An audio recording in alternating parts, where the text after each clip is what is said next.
Good morning, Dr. Vincent. Good morning. Welcome to the Eurasia Research chat session today, and congratulations on being selected as an eminent person. Thank you very much. Thanks. You're most welcome, sir. Sir, I would just like to have your introduction, please.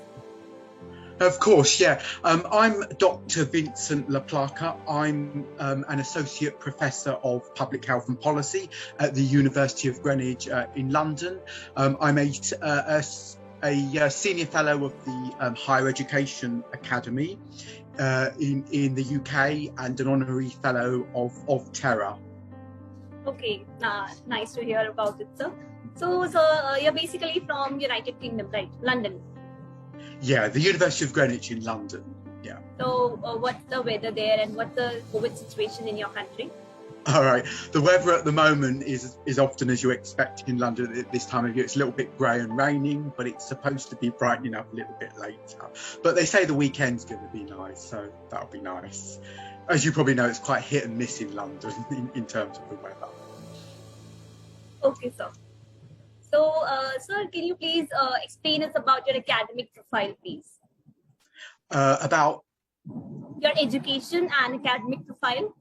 Okay, yeah. I have a PhD in psychology and social sciences, and I teach at the University of Greenwich. As I said, I'm an associate professor for public health and policy, and I teach on a number of modules. For example, research methods, public health and health policy, theoretical concepts and approaches to health and well-being. I teach undergraduates and I also teach postgraduates, and I supervise some PhDs as well. But I also do quite a lot of research. So, for example, we have a book coming out we might want to talk about a bit later, which has been co-edited and co-written with another author. So I've got quite a big background in both research, writing, and teaching. Okay, thank you for the information, sir. And just to be precise, so what are your research areas on which you are mostly working on it? Yeah, my research tends to be more in public health and well-being and global public health and well-being. So I have a variety of publications looking at theoretical concepts and practical application of well-being. But I have also produced quite a few literature reviews, systematic literature reviews on specific public and social policy issues. And most of my publications do also tend to be more qualitative orientated, because qualitative methods is what I tend to specialize in. Okay, sir. For that. And sir, recently you were you attended our London conference as a keynote speaker. So I did. Yes, sir, and it was our honor to have you there. So what was your research all about? Okay, I was the guest speaker, and I was the keynote speaker at the conference back in April in London, and I talked about and got a discussion going around the impact of social sciences, for example, sociology, psychology, anthropology, law, business studies, their impact now on the study of global public health. So for example, global public health is often associated with just biomedicine and biomedical models, but this is changing now, and it's much more open to social science subjects, which is opening up a wide variety of different debates of different subjects and different ways of approaching public health on the global level. So I took the other guests and presenters at the conference through that and looked at the implications of that, and you know, maybe talk about where it may lead some of their research as well if they're interested in public health. Okay, thank you for explaining it, sir. So, sir, are you a native from English? Like, are you from any other country, or you're residing in London only since your birth? No, I live in teaching in London only. Okay. Yeah. Thank you, sir. And so I would like to proceed by asking that what was your motivation during COVID to carry out your research and participate in our conference? Okay, I mean, obviously during COVID, there was in the UK, as there probably was all over the world, we had to stop face-to-face meetings and everything went online. So all our teaching went online, but the good thing about a lot of research is that you can often do that online. So in terms of research, my colleague and I were able to do a lot of work on the book that's out in September. So, for example, collecting all the co-authors together, writing the proposal, getting back all the chapters and asking them to do different drafts until we had drafts that we were satisfied. And so that could all be done online. And being a global public health book, it often had a lot to do with COVID, lockdowns, health policy, and the pandemic. So, we were sort of writing this book and co-editing this book during a very important and significant time, which was really relevant to that book and to public health research. So that was a really big motivation in order to get a social science, global public health orientated book out there, given the importance of the pandemic and the importance of social science now to public health policy. Okay. In my point of view, sir, COVID itself became a research topic. When? Sorry. I'm saying that COVID itself became a research topic for multiple researchers all over the world. Absolutely, from a biomedical but also a social science perspective as well. So impacts of lockdown, impact on income, impact on psychological health, mental health, and well-being. So to look at it from that sociological, psychological angle has been as important as looking at it as you might do through a biomedical perspective as well. Yeah. So did you also write any research article or essay or anything on COVID? I've not actually written any publications that have been published, but I have submitted an article with some colleagues which looks at students' views about vaccination hesitancy. Okay. So people's views about why people may or may not be a bit hesitant to have a vaccine and a booster. And that there are a number of reasons why people will not do it. Although in the UK, the majority of the people have had it, but we know that's not the case globally. So I'm hoping that sometime this year, that will also be published as an article in some journal or another. But that was very interesting research to look at why people think certain people are vaccine hesitant and others are not. Even I agree. This is a very interesting topic. Right, thank you. And so tell us something about your experience as our keynote speaker at the London conference, which you recently attended. Like, what was your interaction with other fellow participants? Thank you. I was very honoured to be invited, and thank you very much for that. You're welcome, sir. It was a very interesting conference, and there was a big diverse group of people from different countries and different backgrounds, and I thought the interaction was great. We had some great speakers as well as keynote speakers.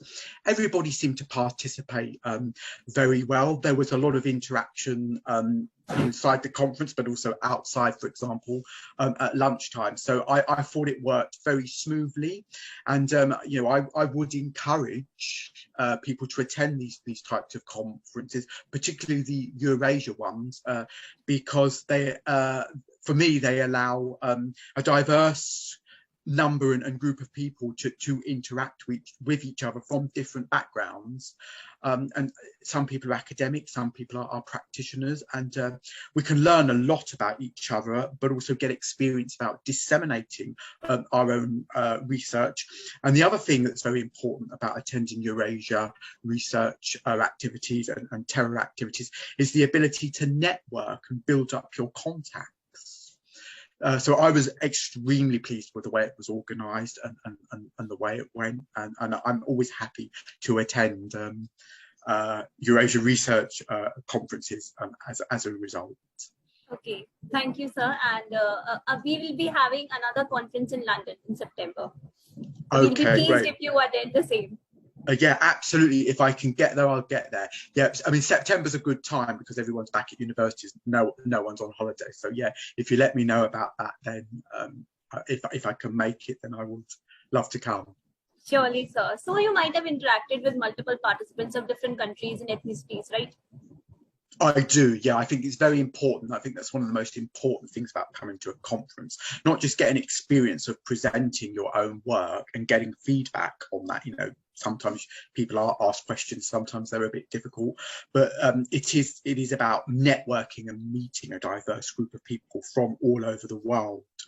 I think as we come out of the pandemic, or specific parts of the world come out of the pandemic, we can hopefully have more face-to-face interactive conferences like we used to before COVID. That would be great.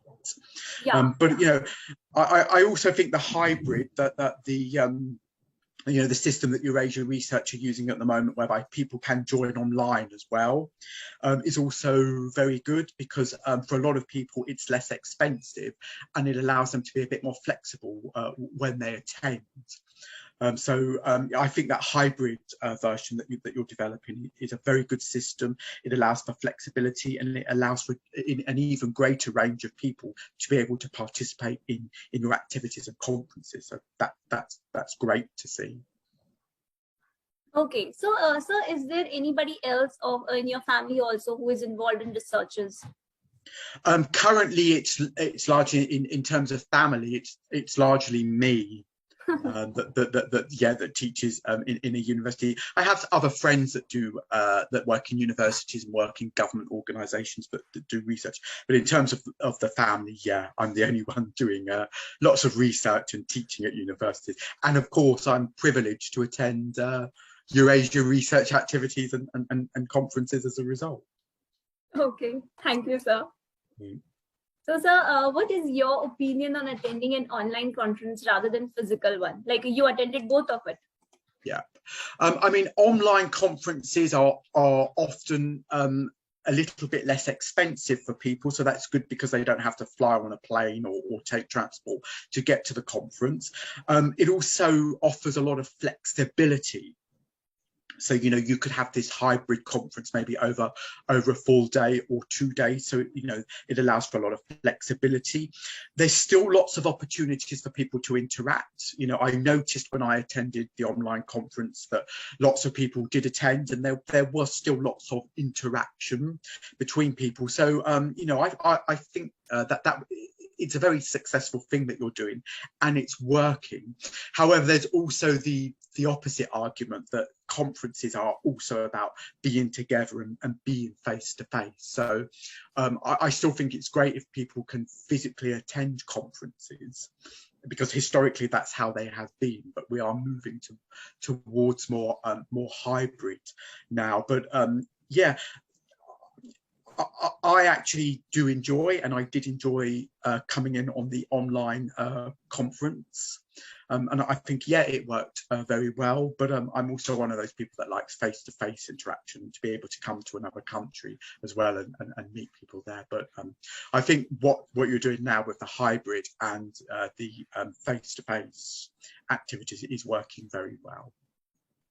Yes, sir. So, like, in my point of view, like, online conference, you can say it's a way of continuing research even in an pandemic period. Also, you're interacting with researchers. Absolutely, yeah. I mean, obviously, over the last 2 years, it's something that you have to do because, you know, yes, people can't fly to other countries, of course. There are different rules now and legal regulations about who's allowed to come into a specific country and who's allowed to leave.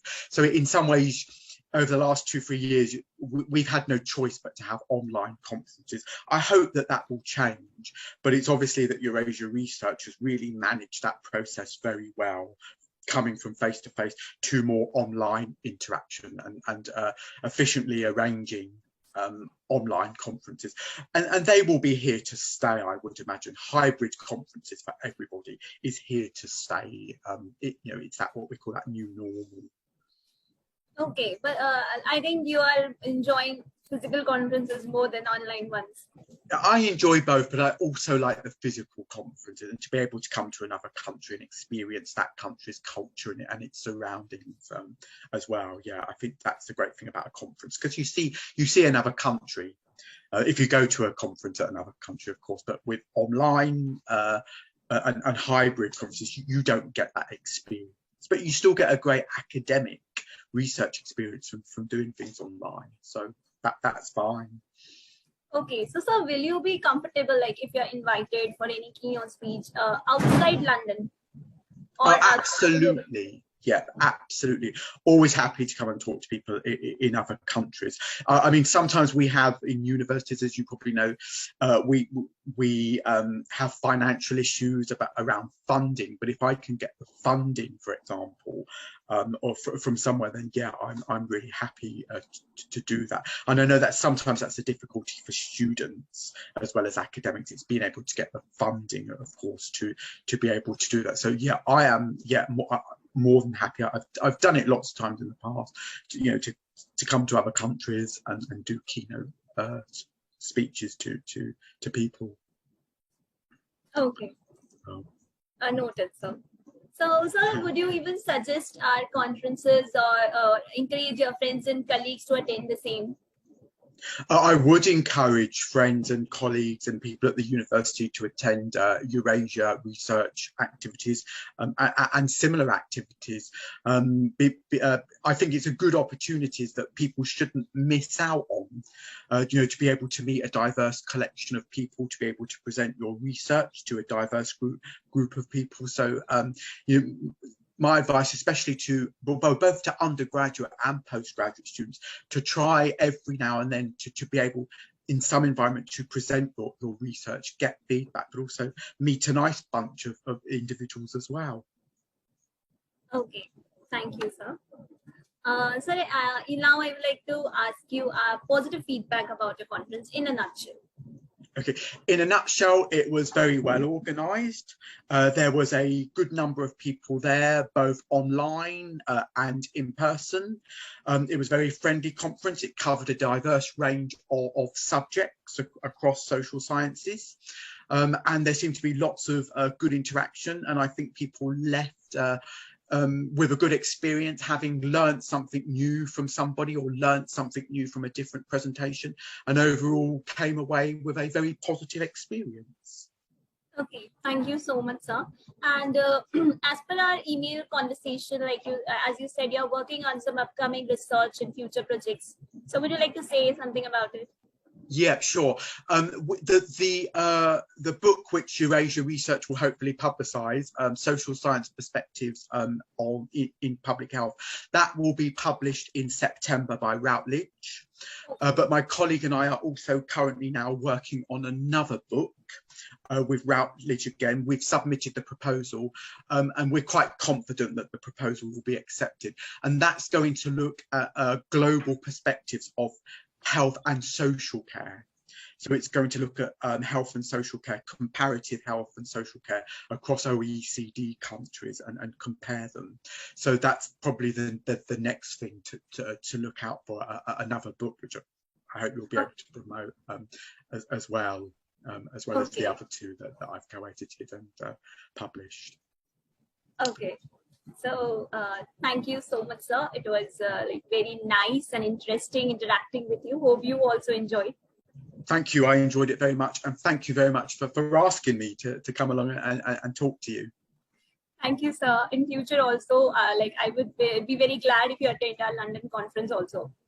Of course, yeah. As I said, let me know the details, and if I can, I'm always happy to attend a conference. And as per our invitation also, sir, you're invited as speaker for our 4th summit, right? It would be honored if you come and attend for some time at least.